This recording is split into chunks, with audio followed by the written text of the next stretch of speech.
Hi people, it's me, Anja. My pronouns are she and her, and welcome back to my channel for a new video.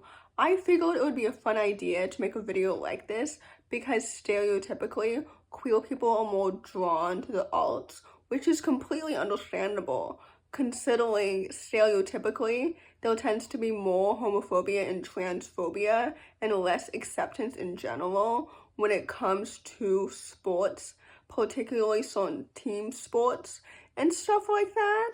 So anyway, with that said, I hope that this video serves as a reminder that every sport should be welcoming to every single type of queer person, and that homophobia and transphobia, in my opinion, should not be welcomed in those spaces, and that every sport should be a safe space for every person. So anyway, without any further ado, the first book on this list is called Are Mayhem. This story is a YA contemporary following a non-binary main character who joins an underfunded wrestling team after their friend group, the more popular friend group, mind you, ditches them. And I think this book was so good and so well done.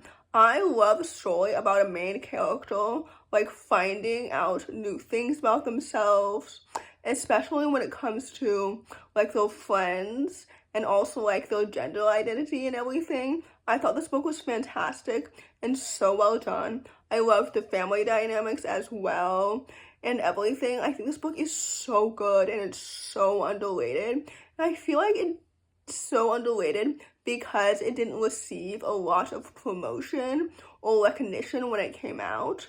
I don't know. But anyway, I think this book is excellent and it's awesome. So anyway, with that said, I would definitely highly recommend it.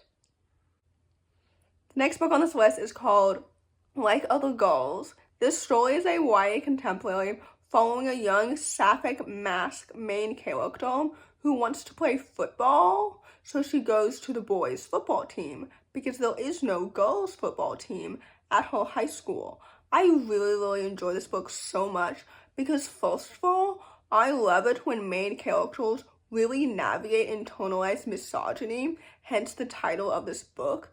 Second of all, I thought that the characters and the football and everything about this story was so well paced and so well done. Again, I think this story is so underrated and it deserves so much more recognition and promotion in general. I think this book came out in 2021, so maybe that's why there's less promotion for it, since it came out right after the pandemic, naturally.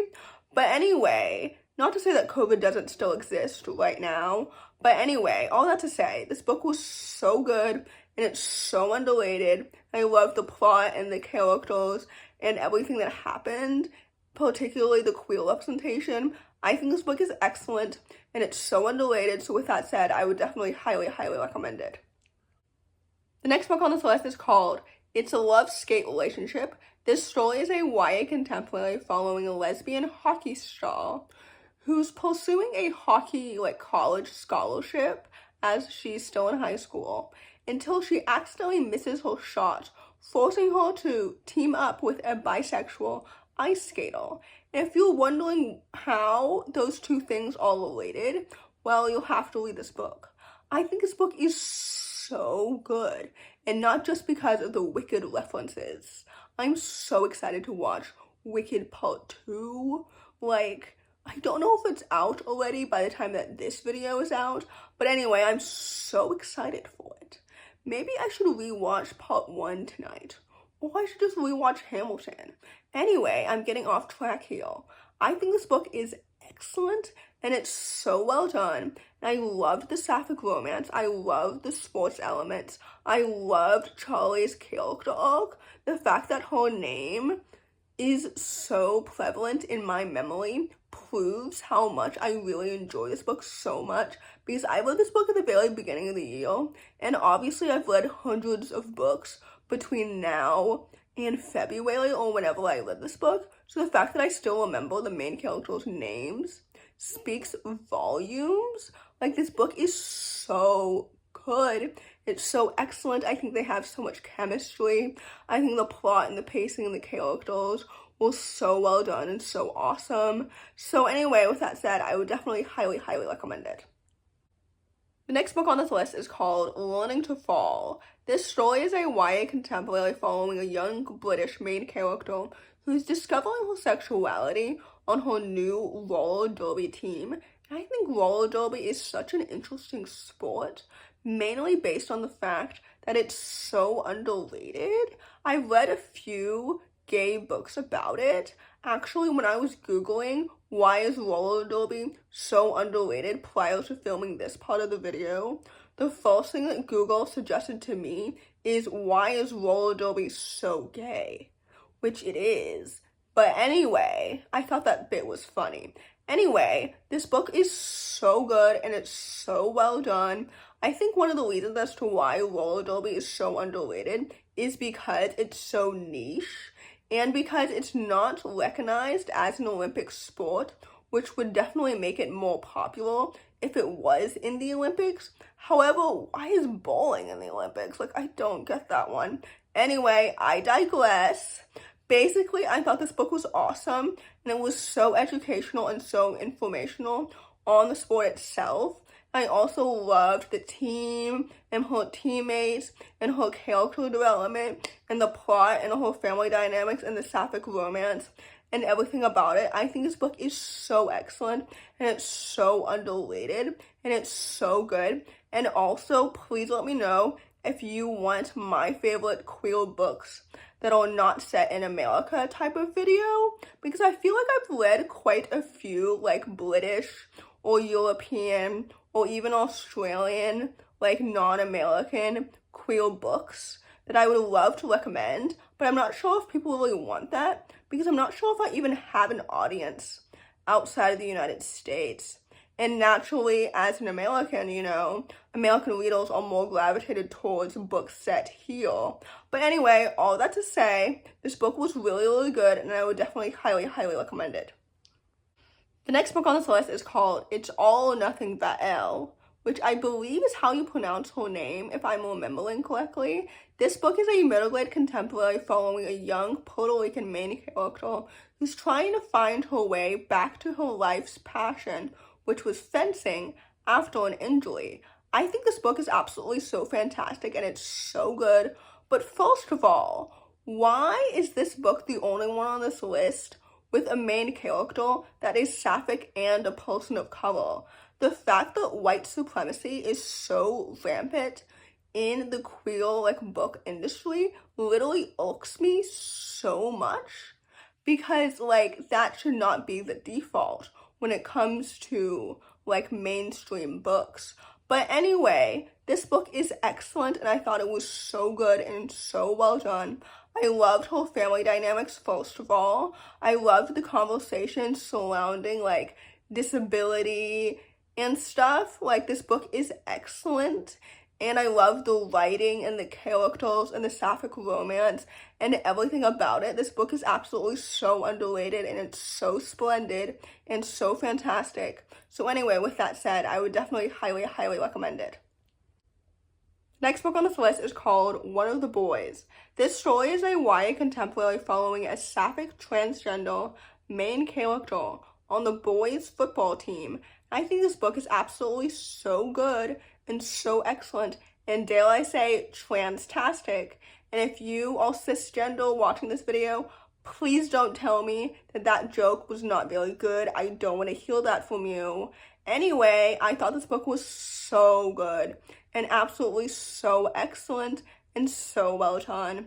First of all, I loved the plot and the characters and the football team and the transgender representation and everything about it. This book is absolutely so fantastic and it deserves so much more recognition and so much more hype, which I've said before about every single book ever, obviously.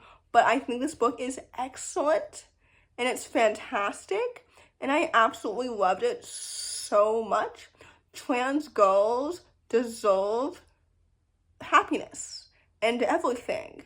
And I know that might sound contradictory because the main character is a trans girl and she's playing on the boys' football team. But anyway, this book was so good and it was so awesome. There's no girls' football team at her school. So anyway, I don't want to spoil anything. But basically, I would definitely highly recommend this book. The next book on this list is called B. Mullins Takes a Shot. This is the second middle grade recommendation on this list, and basically this book is a middle grade contemporary following a young sapphic main character who's on an underfunded ice hockey team. I think this book was so cute and so wholesome and so well done. It's one of those books where at the very beginning of this book, the main character is unaware that she is sapphic, if that makes any sense. And I thought that whole exploration of her sexuality was so well done, and it felt so normalized, and she's in like a queer normative space, so there wasn't any type of like homophobia surrounding her journey, which I really appreciated. And I think this book is so cute and it's so wholesome. I loved the ice hockey elements too. I loved like her friendships, her family dynamics, and everything. I think this book is so cute. The sapphic romance is so adorable, and their chemistry is so cute. Anyway, all that to say, this book is absolutely so good, and it's so lighthearted and so much fun. So anyway, with that said, I would definitely highly recommend it. The last book on this list, and certainly not the least, is called Most Valuable Player. This story is a YA contemporary following two queer main characters, one of which is on the football team, but he's currently benched, and in order to get back on the field, he must receive tutoring to improve his grades. So he's currently receiving tutoring from the football team's water boy, the other main character. I think this book was so good and so fantastic. I remember having really low expectations for it because the author's second book was one of my most disappointing books of that year. So when I heard that they were writing a new book, I was excited but skeptical. Excited because I did really enjoy their first book, but skeptical because, again, their second book disappointed me. But this book was so good, and frankly, it's for fans of their first book. And, like, this book was so awesome and so well done. First of all, their romance is so cute, and it's so well paced, and it's so good. I love the two characters individually. I loved learning about, like, their family dynamics individually. Like, this book is excellent. I love the plot and the football elements and everything about it. So anyway, with that said, I would definitely highly recommend this book. So in conclusion, I think that there should be less discrimination and homophobia and transphobia in sports, particularly when it comes to trans women in sports.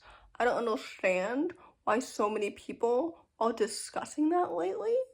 Shouldn't we be more worried about other things?